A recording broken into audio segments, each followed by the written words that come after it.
Welcome back to my channel. Today we are going to discuss about CTET 2018 paper science part ಇದು first question ಯಾವ ಥರ 61st question ಇದು the longest snake found in the ವರ್ಲ್ಡಲ್ಲಿರೋ ಪ್ರಪಂಚದಲ್ಲಿರೋ ತುಂಬ ಉದ್ದವಾದ ಹಾವು ಯಾವುದು ಅಂತಂದರೆ ಯಾವುದು ಅಂದರೆ reticulate python is the correct answer. Option 4 is the right answer. Next question the yoga is done by the people in the world because ಏನಕ್ಕೆ ಯೋಗ ಮಾಡ್ತಾರೆ ಅಂತಂದರೆ ಅದೊಂದು ಸಿಂಪಲ್ ಎಕ್ಸಸೈಸಾ ಅಥವಾ ಕೀಪ್ ದ ಪೀಪಲ್ ಹೆಲ್ತಿನಾ ಅಥವಾ ಇನ್ಕ್ರೀಸ್ ದ ಹಂಗರ ಅಥವಾ ಬ್ರಿಂಗ್ ದ ಹ್ಯಾಪಿನೆಸ್ಸಾ? ಏನಕ್ಕೆ ಮಾಡ್ತಾರೆ? ನಾವು ಹೆಲ್ತಿಯಾಗಿರೋಕ್ಕೋಸ್ಕರ ತಾನೇ ಯೋಗ ಮಾಡೋದು. So option 2 is the correct answer. Next question the vaccine for the small pox discovered by small pox ವ್ಯಾಕ್ಸಿನ್ನ ಯಾರು ಕಂಡುಹಿಡಿದಿದ್ದು? Edward Jenner. Next which of the following used as preservative? ಯಾವುದನ್ನು ಪ್ರಿಸರ್ವೇಟಿವ್ ಆಗಿ ಯೂಸ್ ಮಾಡ್ತೀವಿ ಅಂದರೆ ಸೋಡಿಯಂ ಕ್ಲೋರೈಡ್ನ. Next question the yeast is used for the production of ಈಸ್ಟ್ನ ಯಾವುದ್ರ ಪ್ರೊಡಕ್ಷನ್ಗೋಸ್ಕರ ಯೂಸ್ ಮಾಡ್ತೀವಿ ಅಂದರೆ ಆಲ್ಕೋಹಾಲ್. ನೆಕ್ಸ್ಟು ಮೈಟೋಕಾಂಡ್ರಿಯಾ ATP ಮತ್ತು ರೈಬೋಸೋಮ್ ಏನು ಪ್ರೊಡ್ಯೂಸ್ ಮಾಡುತ್ತೆ? Ribosome produces protein is the correct answer. Next question, if the frequency of the simple pendulum is 2 Hz, how many oscillations will it complete in 16 seconds? ಅದೇ simple ಪೆಂಡ್ಯುಲಮ್ದು frequency 2 Hz ಆಗಿದ್ದರೆ ಅದು 16 ಸೆಕೆಂಡ್ಸಲ್ಲಿ ಎಷ್ಟು ಆಸಿಲೇಷನ್ಸ್ನ complete ಮಾಡುತ್ತೆ ಅಂತ question ಇದೆ. So ಇದಕ್ಕೆ ಏನು answer ಅಂದರೆ 32 is the correct answer. Next which one of the following metal is burn if kept in air? ಅದನ್ನ ಏರಲ್ಲಿ ಓಪನ್ ಆಗಿಟ್ಟರೆ ಯಾವ ಮೆಟಲು ರಿಯಾಕ್ಟ್ ಆಗುತ್ತೆ ಅಂತ ಕ್ವಶನ್ ಇದೆ. ಸೋಡಿಯಮ್ಮ, ಮೆಗ್ನೀಷಿಯಮ್ಮ, ಜಿಂಕಾ, ಅಲ್ಯೂಮಿನಿಯಮ್ಮ? ಯಾವುದು ಕರೆಕ್ಟ್ ಆನ್ಸರ್ ಅಂತಂದರೆ ಸೋಡಿಯಮ್ನ ಅದಕ್ಕೆ ಯಾವುದ್ರಲ್ಲಿ ಸ್ಟೋರ್ ಮಾಡ್ತೀವಿ ನಾವು? ಕೆರೋಸಿನಲ್ಲಿ. ಏನಕ್ಕೆ ಅಂದರೆ ಅದು ಆಕ್ಸಿಜನ್ ಜೊತೆ ಬೇಗ ರಿಯಾಕ್ಟ್ ಆಗುತ್ತೆ. Next magnesium hydroxide is used as magnesium ಹೈಡ್ರಾಕ್ಸೈಡ್ನ ಏನಕ್ಕೆ ಯೂಸ್ ಮಾಡ್ತಾರೆ ಅಂದರೆ ಆ್ಯಂಟಾಸಿಡ್ ಆಗಿ ಯೂಸ್ ಮಾಡ್ತಾರೆ. ಇದನ್ನು ಅದೇ ಬಾಡಿಲಿರೋ ಅಸಿಡಿಟಿ ಆಗಿದ್ದರೆ ಅದನ್ನ ರೆಡ್ಯೂಸ್ ಮಾಡೋಕ್ಕೋಸ್ಕರ ಯೂಸ್ ಮಾಡ್ತಾರೆ. ಮತ್ತು ಮಿಲ್ಕ್ ಮೆಗ್ನೀಷಿಯಾ ಅಂದರೆ ಇವಾಗ ನಮಗೇನಾರು ಅಸಿಡಿಟಿ ಆಗಿದ್ದರೆ ಹಾಲು ಕುಡಿಯೋಕೆ ಹೇಳ್ತಾರೆ. ಏನಕ್ಕೆ ಅಂದರೆ ಅದು ಅಸಿಡಿಟಿನ ರೆಡ್ಯೂಸ್ ಮಾಡುತ್ತೆ ಅಂತ. Next which one of the following gases are burn with a pop ಸೌಂಡ್ನ ಪ್ರೊಡ್ಯೂಸ್ ಯಾವ್ದು ಮಾಡುತ್ತೆ ಬರ್ನ್ ಆಗಬೇಕಾದ್ರೆ ಅಂತಂದರೆ hydrogen which produces pop sound when it burn.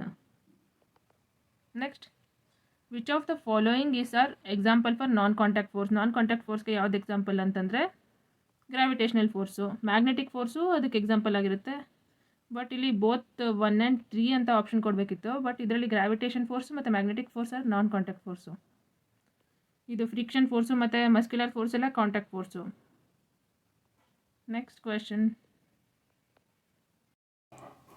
Next question diabetes is controlled by which hormone? ಯಾವ ಹಾರ್ಮೋನಿಂದ diabetes control ಆಗುತ್ತೆ ಅಂತಂದರೆ insulin. Right answer is insulin. Next question which one of the following is not A product of petroleum? ಇದರಲ್ಲಿ ಯಾವುದು petroleum product ಅಲ್ಲ ಅಂದರೆ CNG is the right answer.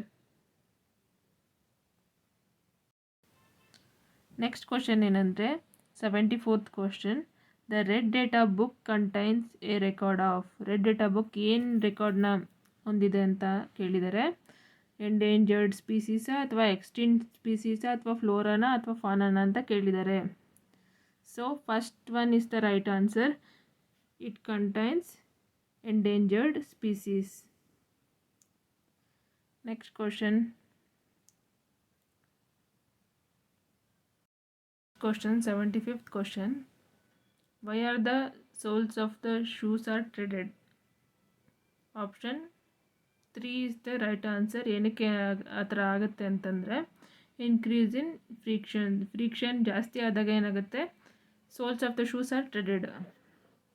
Next Sarika took a distilled water in a bottle and tried to find whether it conduct the electricity or not. What is the she likely to find? ಅವಳು distilled ವಾಟರ್ನ ತೊಗೊಂಡು check ಮಾಡೋಕ್ಕೆ try ಮಾಡ್ತಾಳೆ. It conduct ಮಾಡುತ್ತಾ ಅಥವಾ ಮಾಡಲ್ವಾ ಎಲೆಕ್ಟ್ರಿಸಿಟಿನ ಅಂತ, ಏನಾಗ್ಬೋದು ಅದರಲ್ಲಿ ಅಂತ ಕೇಳಿದ್ದಾರೆ. It is A good conductor of electricity, it is an insulator, it is a poor conductor of electricity, none of the above. ಏನು ಇದಕ್ಕೆ ಆನ್ಸರು ಅಂತಂದರೆ option 3 is the correct answer. It is a poor conductor of electricity. So this is the 77th question. ಯಾವ ಥರ ಇದೆ ಅಂತಂದರೆ which one of the following statement is not A correct. ಯಾವುದು correct statement ಅಲ್ಲ ಅಂತ ಕೇಳಿದರೆ there is A minimum limit of current which can safely flow in the electric circuit. ಇದನ್ನು ನೋಡ್ತಾ ಇದ್ದರೆ ಗೊತ್ತಾಗುತ್ತೆ this is the wrong answer ಅಂತ. So ಈ ಕ್ವೆಶನ್ಗೆ ಆಪ್ಷನ್ 1 ಈಸ್ ಕರೆಕ್ಟ್, ಯಾಕೆಂದರೆ ಇದು ರಾಂಗ್ ಸ್ಟೇಟ್ಮೆಂಟ್ ಆಗಿದೆ. Minimum limit of current flow ಆಗಲ್ಲ, ಇದು maximum limit of current flow ಆಗುತ್ತೆ ಎಲೆಕ್ಟ್ರಿಕ್ ಸರ್ಕ್ಯೂಟಲ್ಲಿ. ಸೊ ಇದಕ್ಕೆ ಆನ್ಸರ್ ಏನಂತಂದರೆ option 1. Next which one of the following places is most likely affected by ಸೈಕ್ಲೋನ್ಸ್ನಿಂದ ಜಾಸ್ತಿ ಎಫೆಕ್ಟ್ ಆಗೋ ಪ್ಲೇಸ್ ಯಾವುದು ಅಂತಂದರೆ Puri. Next question, the change in the seasons on the earth occurs because. ಏನಕ್ಕೆ ಸೀಸನ್ಸ್ಗಳು ಚೇಂಜ್ ಆಗುತ್ತೆ, ಋತುಮಾನಗಳು ಯಾಕೆ ಚೇಂಜ್ ಆಗುತ್ತೆ ಅನ್ನೋ ಕ್ವಶನ್ನ ಕೇಳಿದರೆ ಇದಕ್ಕೆ ಕರೆಕ್ಟ್ ಆನ್ಸರ್ ಯಾವುದಂದರೆ option 2 is the right answer. The axis of the rotation of the earth is tilted with respect to the plane of the orbit. Tilted ಆಗಿರೋದ್ರಿಂದ ಏನಾಗುತ್ತೆ, ಸೀಸನ್ಸ್ಗಳು ಚೇಂಜ್ ಆಗುತ್ತೆ. Option 2 is the right answer. Next question,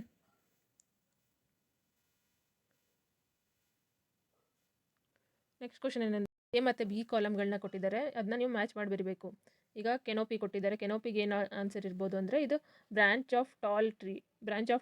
A ಆಪ್ಷನ್ಗೆ ಯಾವುದು 4th option ಇದೆ ನೋಡಿ ಕೆಳಗಡೆ ಆಪ್ಷನ್ಸಲ್ಲಿ check ಮಾಡಿ. 4th is the correct answer. 4th one ಏನಿದೆ ಕರೆಕ್ಟ್ ಆನ್ಸರು. ಡಿಕಂಪೋಸರ್ ಅಂದ್ರೇನು, ಮೈಕ್ರೋ ಆರ್ಗ್ಯಾನಿಸಮ್ಸು. ಹ್ಯೂಮಸ್ ಅಂದ್ರೇನು, ಡೆಡ್ ಪ್ಲಾಂಟ್ ಆ್ಯಂಡ್ ಎನಿಮಲ್ ಟಿಶ್ಯೂಸ್ನ ಏನಂತ ಕರಿತೀವಿ, ಹ್ಯೂಮಸ್ ಅಂತ ಕರಿತೀವಿ.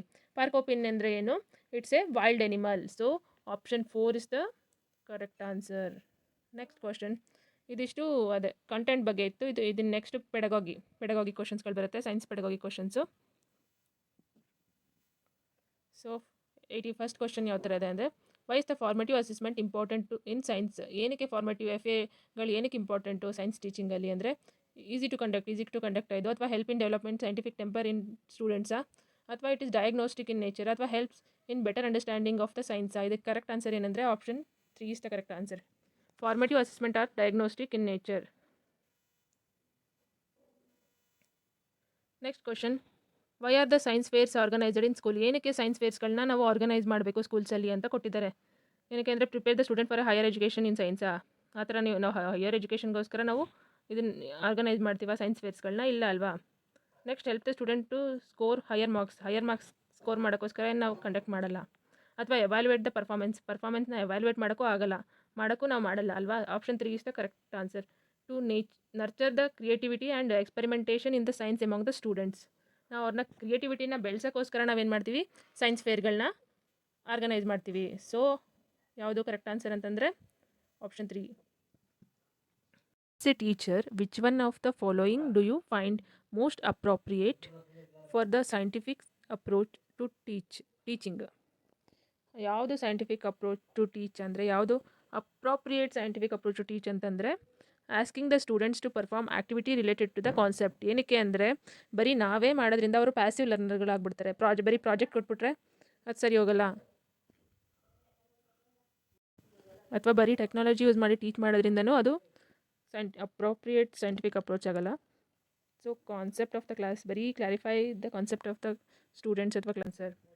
Next question, 84th question, according to NCF 2005 good science education is true to life. What does this means ಅಂದರೆ true to life ಅಂತ ಹೇಳೋಕ್ಕೆ ಏನು ಮೀನಿಂಗು, ಅದಕ್ಕೇನು meaning which of the following ಅಂತ ಕೊಟ್ಟಿದ್ದಾರೆ.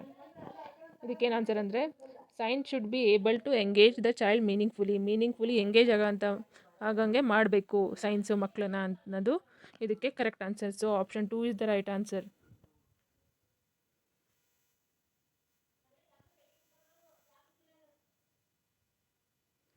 Next question, which one of the following is not a quality of the scientific attitude.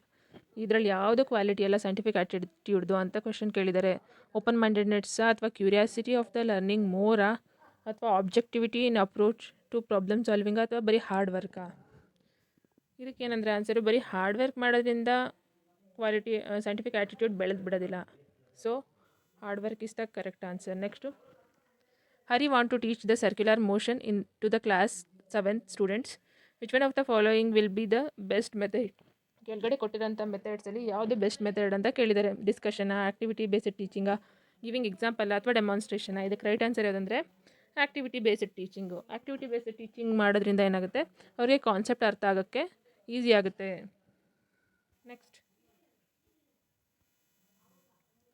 Next question ಏನಂದರೆ, which one of the following is an important aim of learning science. Learning ಸೈನ್ಸ್ಗೆ important aim ಯಾವುದು ಅಂತ ಕೇಳಿದ್ದಾರೆ. ಇದಕ್ಕೆ ಯಾವುದು correct answer ಅಂದರೆ, to imbibe the value of honesty and integrity and cooperation among the learner. ಅದೇ ಮಕ್ಕಳಲ್ಲಿ ವ್ಯಾಲ್ಯೂ ಆಫ್ ಹಾನೆಸ್ಟಿನ ಬೆಳೆಸಬೇಕು, ಇಂಟಿಗ್ರಿಟಿನ ಬೆಳೆಸಬೇಕು, ಕೋಆಪರೇಷನ್ ಎಮಾಂಗ್ ದ ಲರ್ನರ್, ಈ ನೇಚರ್ಗಳನ್ನ ಬೆಳೆಸಬೇಕು. ಇದು main aim of the learning science. ಅಂದರೆ third option is the correct answer. ಅಂದರೆ ಒಂದು ಸೈನ್ಸ್ ಲರ್ನಿಂಗ್ ಆಗಬೇಕಂದ್ರೆ ಇಂಪಾರ್ಟೆಂಟ್ ಏನಾಗಬೇಕಂದ್ರೆ ವ್ಯಾಲ್ಯೂ ಆಫ್ ಹಾನೆಸ್ಟಿನ ಬೆಳೆಸಬೇಕು, ಇಂಟಿಗ್ರಿಟಿನ ಬೆಳೆಸಬೇಕು, ಕೋಆಪರೇಷನ್ ನೇಚರ್ನ ಬೆಳೆಸಬೇಕಾಗಿರುತ್ತೆ. Next question, the continuous and comprehensive evaluation in the science means. ಏನು ಕಂಟಿನ್ಯೂಸ್ ಮತ್ತು ಕಾಂಪ್ರಹೆನ್ಸಿವ್ ಎವ್ಯಾಲ್ಯೂಯೇಷನ್ ಇನ್ ಸೈನ್ಸ್ ಅಂದರೆ ಏನು ಮೀನಿಂಗು ಅನ್ನೋ ಕ್ವಶನ್ನ ಕೇಳಿದ್ದಾರೆ.